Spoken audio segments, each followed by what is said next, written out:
Bonjour à tous et à tous. Donc ici en présentiel et puis en distanciel, dont on mesure mal l'assistance. Donc en tant que représentant du Commissariat général au développement durable et plus précisément au niveau du service de la recherche et de l'innovation, donc j'ai le plaisir de prononcer ces quelques mots d'introduction avec ma collègue Marie-Bénédicte Perrat du ministère de l'Agriculture. C'est une grande satisfaction de vous accueillir aujourd'hui dans nos locaux et aussi de vous offrir un moment de fraîcheur pour cette journée de restitution de projets de recherche qui ont été lancés donc, dans le cadre du programme Ecophyto et plus particulièrement sur son volet recherche et innovation. Donc ces projets viennent renseigner la question de la conception et de l'expérimentation d'approches visant à limiter l'utilisation des produits phytopharmaceutiques et celle de l'évaluation de la durabilité des systèmes opérant cette réduction. Un petit rappel sur le contexte, un petit retour sur le contexte des appels qui a conduit à ces projets que nous allons voir aujourd'hui. Ils ont été financés suite à deux appels à projets lancés donc, en 2019 et 2020 dans le cadre de l'axe recherche et innovation d'Ecophyto. L'un donc qui était les approches globales pour limiter le recours aux produits phytopharmaceutiques, coupler le préventif et le curatif au sein des filières, des agriculteurs jusqu'aux consommateurs. Donc 6 projets d'un budget total donc, de 3,6 millions d'euros, soutenus à hauteur de 2 millions d'euros, le financement ayant été porté par l'OFB que je tiens à saluer. Et puis l'autre appel de 2020, celui-là, durabilité des systèmes de production agricole alternatifs, limitant ou évitant le recours aux produits phytopharmaceutiques. Donc là, 4 projets, un budget donc, de 2 millions d'euros, un budget total de 2 millions d'euros est soutenu à hauteur de 1,2 million d'euros, les financements ayant là aussi été mis en place par l'OFB. D'ailleurs, c'est intéressant, je pense, de se reporter sur les textes des appels de l'époque. On pourrait faire un retour pour savoir si... sur ces questions plus généralement, on a avancé. C'est la réflexion qui ressort de ces appels à projets est très intéressante. J'ai pu les relire pour préparer cette journée et je trouve que c'est une mine d'informations et de questionnements scientifiques. Donc, si le plan Ecophyto a évolué en 2024 avec la publication en mai dernier donc, de la stratégie Ecophyto 2030, celle-ci réaffirme le rôle central de la production et de la diffusion de nouvelles connaissances, donc matérialisée par l'axe 4 de la stratégie recherche, innovation, formation. Donc, le pilotage de cet axe est assuré par une collaboration que je dirais fructueuse entre nos ministères, 4 ministères, en charge de la transition écologique, de l'agriculture, de la santé et de la recherche. Notre collègue de la DGRI viendra d'ailleurs clore cette journée. Cet axe 4 a pour mission de poursuivre la mobilisation de l'écosystème des acteurs de la recherche, de l'innovation et de la formation sur différentes orientations rappelées par la stratégie, et notamment sur les leviers de la reconception des systèmes et l'évaluation de leur durabilité. Donc on est vraiment bien dans la ligne des travaux qui vont être restitués aujourd'hui. Les projets qui seront présentés ils visent à réduire l'usage des produits phytopharmaceutiques dans les systèmes de production agricole et alimentaire et donc à réduire les risques qui y sont liés et leurs impacts sur les écosystèmes et sur la biodiversité. Il faut rappeler que l'IPBES, dans son rapport publié en décembre 2024 sur les interactions et interrelations entre la biodiversité, l'eau, l'alimentation et la santé, la biodiversité est essentielle à notre existence puisqu'elle contribue à nous fournir la nourriture et aussi en eau. Donc, ça va peut-être sans dire, mais c'est peut-être mieux en le rappelant. Elle est également essentielle à notre santé et à la stabilité du climat. Je voudrais aussi rappeler l'expertise collective relative aux impacts des produits phytopharmaceutiques sur la biodiversité et les services écosystémiques. C'est plus ancien, elle a été conduite par l'INRAE et l'IFREMER et publiée en 2022, et elle avait confirmé que l'ensemble des compartiments, donc air, eau, sédiments et sol, étaient contaminés par les produits phytopharmaceutiques. Cette contamination est une cause majeure du déclin des invertébrés terrestres et aquatiques, des oiseaux, amphibiens, reptiles et chiroptères, avec des impacts à la fois directs et indirects sur la biodiversité. Donc il est vraiment nécessaire de maîtriser et de réduire l'utilisation des produits phytopharmaceutiques en agriculture. Plus généralement, une partie de la solution aux défis de souveraineté alimentaire et aux défis de l'adaptation au changement climatique passe de toute façon par une reconception des systèmes de production agricole grâce en particulier à l'agroécologie. Donc dans cette logique, les deux appels que nous verrons aujourd'hui abordent des thématiques importantes. Ils invitent à se placer dans des approches dites globales et systémiques pour améliorer la prophylaxie au sein des systèmes de production, en considérant à la fois les aspects des différentes échelles spatiales et temporelles, et aussi en évaluant la durabilité des pratiques alternatives aux pesticides. Ce deuxième point est particulièrement important. Le développement et le déploiement de nouvelles pratiques nécessitent en effet d'évaluer leur durabilité au niveau environnemental, mais aussi économique et social. Nous sommes, au CGDD, convaincus de l'importance du dialogue entre chercheurs et acteurs des filières au niveau territorial, et j'y reviendrai. Plusieurs projets qui seront présentés aujourd'hui intègrent cette dimension. Nous saluons ainsi les efforts faits pour intégrer la recherche à l'action et de favoriser le transfert entre sciences et les pratiques de terrain. Donc les projets qui vont être présentés participent aux politiques publiques que porte le ministère en matière de réduction des pressions sur les écosystèmes et sur la biodiversité. Ils nourrissent les objectifs du cadre mondial de la biodiversité. Pour mémoire, celui-ci a fixé un objectif international de réduction de moitié d'ici à 2030, et c'est bientôt, des risques globaux liés aux pesticides, notamment grâce à des mesures intégrées de contrôle des ravageurs sur la base de données scientifiques. Ces travaux, et plus globalement ceux menés dans le cadre d'Ecophyto, sont aussi complémentaires de ceux menés dans d'autres dispositifs de recherche, comme le programme prioritaire de recherche, le PPR, Cultiver et protéger autrement, qui vise à l'émergence d'une agriculture sans pesticides à l'horizon 2030-2040, grâce à la prophylaxie et à l'agroécologie. Et nous suivons assez attentivement ce programme. Il faut aussi se placer dans une dimension un peu plus large. Madame la ministre de la Transition écologique a pu rappeler encore très récemment l'exigence d'une action publique basée sur des faits et sur la rigueur scientifique, d'autant nécessaire dans la période que nous vivons. À cet égard, nous avons publié le 31 mars dernier le rapport sur l'état de l'environnement en France. Ce rapport est édité tous les 4 ans en application de la Convention d'Aarhus. Et il pointe 4 défis pour demain. Pour les ressources naturelles, nous sommes actuellement entre dépendance aux importations et raréfaction. Vis-à-vis des milieux naturels sur lesquels la pollution est une menace pour l'environnement, mais aussi pour la santé.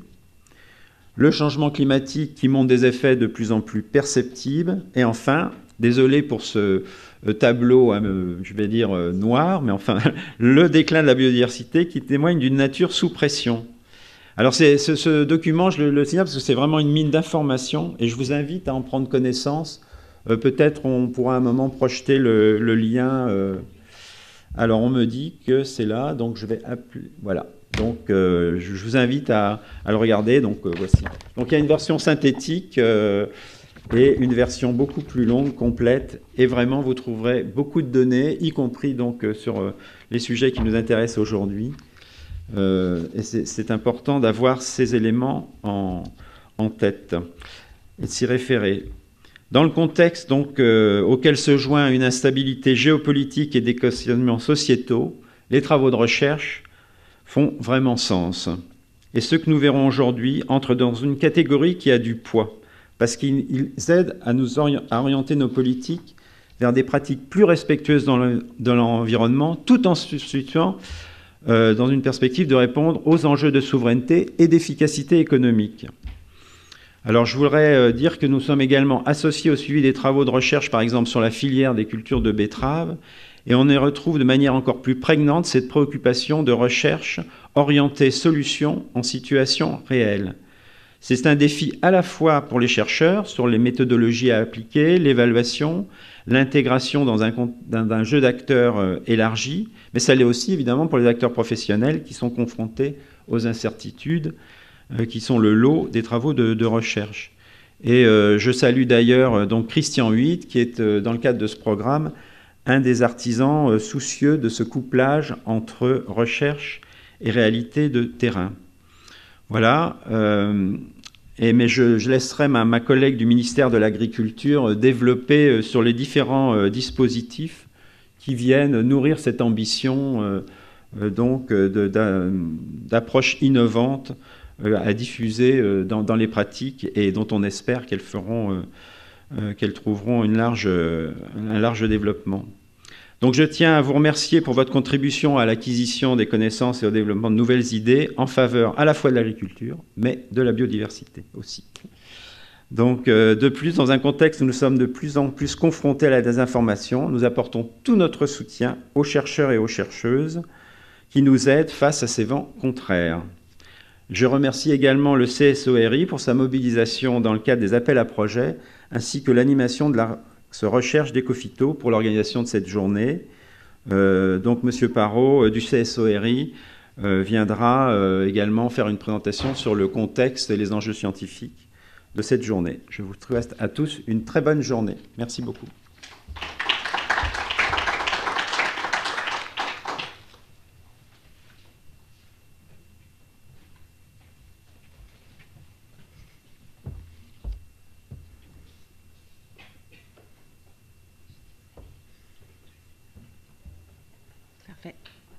Non, j'ai rien à passer. Bonjour à toutes, bonjour à tous. Tout d'abord, en tant que représentante du ministère de l'Agriculture, c'est pour moi un honneur d'ouvrir cette journée aux côtés des représentants du ministère de la Transition écologique. Et j'en profite pour vous remercier chaleureusement pour nous accueillir ici et avoir organisé cette journée. Je salue également nos collègues du ministère de la Recherche et de la Santé, avec lesquels nous assurons le copilotage de l'axe recherche, innovation et formation de la stratégie Ecophyto. Vous le savez, pour le ministère de l'Agriculture, la réduction de l'usage des pesticides, c'est une priorité. Elle est traduite dans la stratégie Ecophyto 2030, qui a été adoptée l'année dernière. Je vais vous rappeler la triple ambition de cette stratégie, au cas où vous ne l'auriez pas bien en tête. C'est adapter les techniques, renforcer la performance de nos exploitations et préserver les santé ou la santé globale. Adapter les techniques et développer des solutions alternatives. Les agriculteurs doivent disposer de moyens efficaces pour protéger leur culture et ils doivent en même temps réduire les recours aux produits de synthèse. Ça, c'est notre premier axe. Le deuxième, c'est renforcer les performances économiques et environnementales de nos exploitations agricoles. Et puis le troisième, qui est tout aussi important, c'est préserver la santé humaine, mais également celle de l'environnement dans une logique intégrée, une seule santé. Lionel en a parlé. Ecophyto 2030, par rapport à ses prédécesseurs, il marque un tournant méthodologique, parce que cette stratégie, vous l'avez vu l'année dernière, met significativement l'accent sur la recherche de solutions innovantes. Et pour les mettre en œuvre, on a mis en place des moyens financiers sans précédent. France 2030, la planification écologique sont consacrés à cet objectif. On a fait le calcul avec les collègues du ministère de l'Agriculture, donc ce ne sont pas que des crédits ministère de l'Agriculture. En 2024, ce sont près de 180 millions d'euros qui ont été mis au service de cette stratégie, de cette ambition de réduction des phytos. Et si on fait le compte, parce que bien sûr, en fait, ce sont 180 millions pour 2024, après, ces millions-là vont être dépensés sur plusieurs années, on arrive quand même environ à une moyenne de 70 millions annuellement. Donc c'est pour montrer l'importance de l'effort qui est mis en place par le gouvernement. Donc ces moyens très importants, ils ont permis la mise en œuvre de 2 dispositifs originaux, que vous connaissez également. Le PARSADA, donc, je vous rappelle ce que c'est que le PARSADA. C'est le plan d'action stratégique du potentiel retrait européen des substances actives et le développement des techniques alternatives pour la protection des cultures. Et d'autre part, le lancement récent du guichet PRAM, prise de risque amont-aval pour la massification des pratiques pour réduire l'utilisation des produits pharmaceutiques. Ces nouveaux dispositifs s'inscrivent dans un écosystème qui est déjà riche. Comme mon collègue du MTE l'a cité, on a le CASDAR, un fonds, une taxe en fait, financée par les agriculteurs qui vient financer un fonds recherche-innovation. Le CASDAR finance le PNRI betterave. On a France 2030 avec un grand défi, le grand défi biocontrôle et biostimulation.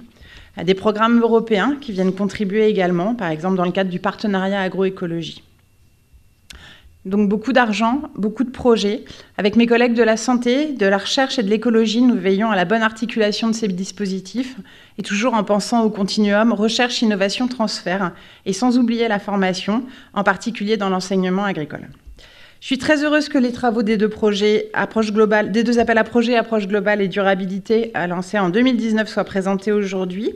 Ils illustrent les travaux sur des nouvelles pratiques dont les deux sujets cœur sont comment penser préventif. La prophylaxie, c'est le centre, doit être au centre des stratégies de protection. Et puis, une fois qu'on a identifié d'autres méthodes, identifier les solutions qui vont combiner efficacité, rentabilité, limitation des impacts pour la santé, limitation des impacts sur l'environnement. Ces travaux représentent des avancées tangibles et la preuve en est qu'en fait, sur les projets déposés par SADA et APRAM, ils se sont appuyés sur les résultats de ces études. De même, on sait que de nombreux des travaux qui sont présentés aujourd'hui ont eu une suite dans des guichets de recherche plus appliqués tels que Défi XP, Astragal. Ça doit déboucher sur des innovations et des solutions concrètes pour nos agriculteurs, mais aussi pour les acteurs des filières, des territoires et pour nous, décideurs publics. Il s'agit de faire vivre les innovations et les solutions tout au long de leur maturation, depuis le laboratoire jusque dans les cours de ferme. Et pour conclure, je souhaite rappeler que les travaux qui seront présentés aujourd'hui, ça rappelle l'importance que le ministère de l'Agriculture accorde à la réduction de l'usage des pesticides. Le colloque permet de faire connaître au plus grand nombre vos résultats et vos avancées. C'est un moment marquant pour Ecophyto et je vous remercie pour votre mobilisation dans la salle et en ligne. Je vous souhaite à tous une excellente journée d'échange et de découverte scientifique. Et je remercie également l'animation scientifique du programme Ecophyto Recherche Innovation et les membres du comité scientifique CSO-RI pour l'organisation de cette journée.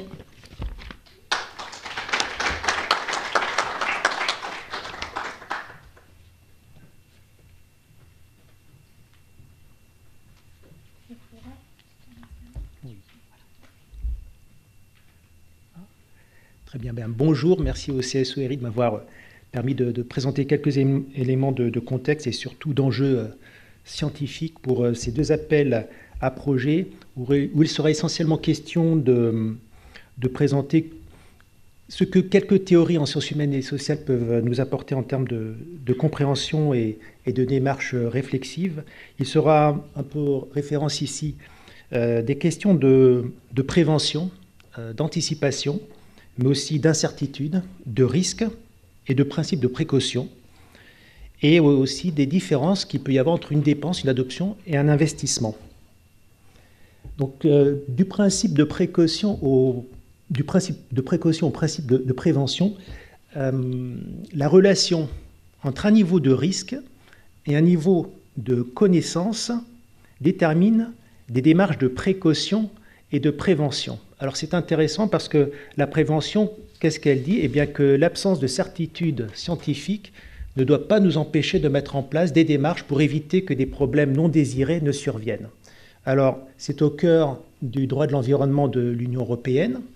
C'est aussi un concept qui n'est pas nouveau, qui a été, par une heureuse coïncidence, déjà développé dans le rapport du développement durable, le rapport Brundtland qui est sorti en 1987 et qui posait comme élément central de sa réflexion le fameux principe de précaution et déjà à l'époque abordait un certain nombre de métriques. Et c'est à partir du moment où le niveau de connaissance s'améliore qu'un risque peut commencer à être évalué, à être probabilisé, et on parle alors du principe de prévention que l'on connaît un peu mieux et qui consiste à mettre en place des mesures qui consistent à éviter qu'un événement non désiré ne survienne. Alors, comme l'avait très bien présenté André Miralles lors du séminaire intermédiaire, alors c'est bien connu ce principe de prévention dans l'industrie, dans les machines-outils, justement pour prévenir des pannes de matériel. C'est aussi un principe qui est pratiqué pour la gestion intégrée des ravageurs, notamment avec les seuils économiques de nuisibilité, et indirectement par des manuels, les guides au niveau des organisations de producteurs qui imposent un certain nombre de règles afin de prévenir un certain nombre d'événements non désirés. Alors, du principe de prévention et le développement durable, les approches préventives et curatives, les indicateurs de durabilité sont à la fois évidemment multidimensionnels, mais ils s'inscrivent aussi dans un jeu d'équilibre dynamique, et c'est ce qui est très intéressant, ce qui fait l'originalité en fait des projets, me semble-t-il, c'est de trouver des équilibres un peu dynamiques entre des approches préventives, curatives, et comme vous pouvez le voir au niveau de ces dimensions, ça concerne évidemment l'environnement, l'agriculture, mais aussi l'économie, comme vous pouvez le voir, avec les questions de subventions, de taxes par rapport à des coûts de rémédiation, mais aussi le social, le réglementaire. Et pour le social, par exemple, l'intérêt des agroéquipements pour aborder un élément important qui concerne l'agroécologie, qui est celui de la pénibilité du travail par rapport à du curatif, que serait par exemple des dépenses de soins, et la même chose pour le côté réglementaire. Alors, que peuvent nous apprendre les théories? Alors, ce n'est pas en 10 minutes que je parviendrai à brosser l'ensemble du panorama, mais il y a quelques éléments qui peuvent être intéressants par rapport à justement à ce que les théories peuvent nous apprendre. Certaines pratiques agroécologiques peuvent être considérées comme une innovation préventive en situation d'incertitude, voire d'incertitude radicale, et j'aurai l'occasion d'y revenir. Alors, adopter une innovation préventive, qu'est-ce que cela veut dire? Si on prend la théorie de la sociologie rurale anglo-saxonne, la théorie standard de l'innovation, ça consiste tout simplement à adopter une idée, une pratique ou un objet afin de prévenir un événement non désiré. Et qu'est-ce que l'on sait avec cette théorie? Eh bien que les approches préventives ont des effets qui sont difficilement observables par définition. Ça veut dire quoi aussi? Ça veut dire que les impacts sont difficilement observables et l'expérience montre que du coup, ce sont des adoptions plus compliquées à mettre en œuvre que des alternatives, et ça ce terme est très important, que des alternatives qui peuvent s'offrir aux agriculteurs. 3 solutions sont préconisées avec cette théorie. La communication, communiquer sur la recherche, les résultats obtenus auprès des agriculteurs. Deuxième point, c'est un cadre réglementaire qui peut être coercitif, d'où le rôle des politiques publiques et de l'encadrement de ce type-là. Et troisième point, que vous connaissez déjà, ce sont les approches collectives, les approches participatives qui sont extrêmement bien développées, que ce soit au CIRAD, à l'INRAE, et dans d'autres instituts de recherche et d'instituts techniques. Alors, adopter une innovation préventive, ça implique aussi une réflexion sur la différence entre l'adoption et l'investissement. Et ce n'est pas exactement la même chose, parce que investir, ça veut dire engager évidemment une dépense, mais à une fin de profit. Et c'est intéressant parce qu'on a parlé évidemment de la rentabilité, de la rémunération des producteurs. Il y a ce mot quand même qui n'est pas à négliger, celui de l'investissement.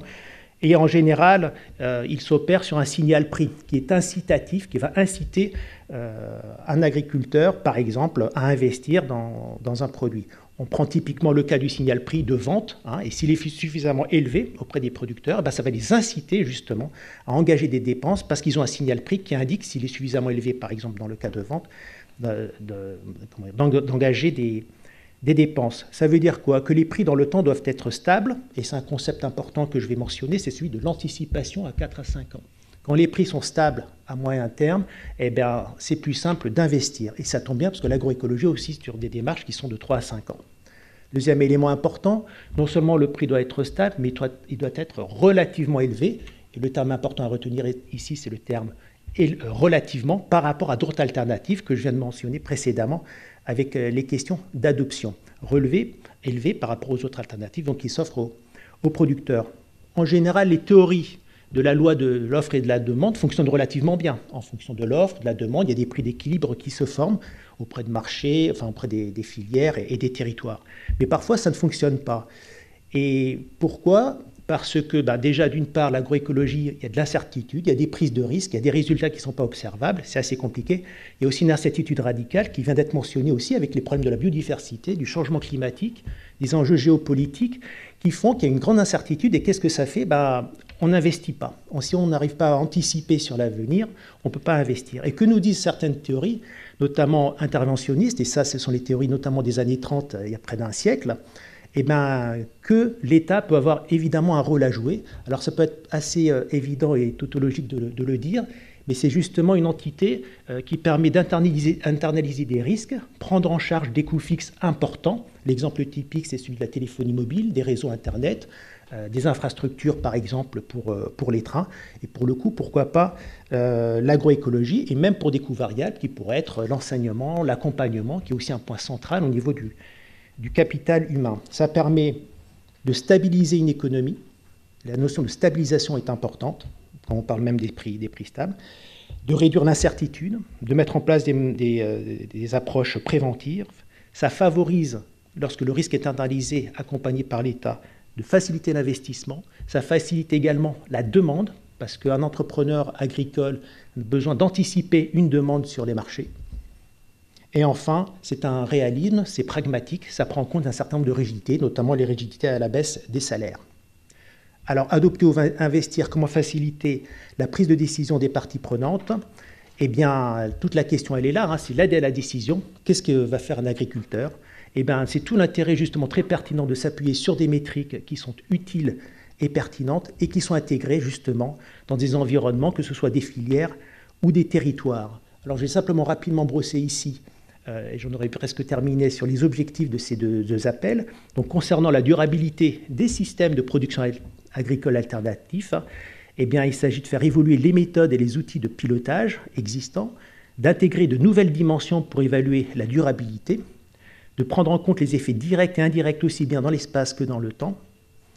Et au niveau des approches globales, il s'agit de définir effectivement des métriques, d'analyser les systèmes et de rendre compte, autant se faire que peu, du gain global de performance, de durabilité à l'échelle d'un territoire, d'une filière et sur un pas de temps long qui inclut cet élément central qui est celui du changement et du dérèglement climatique.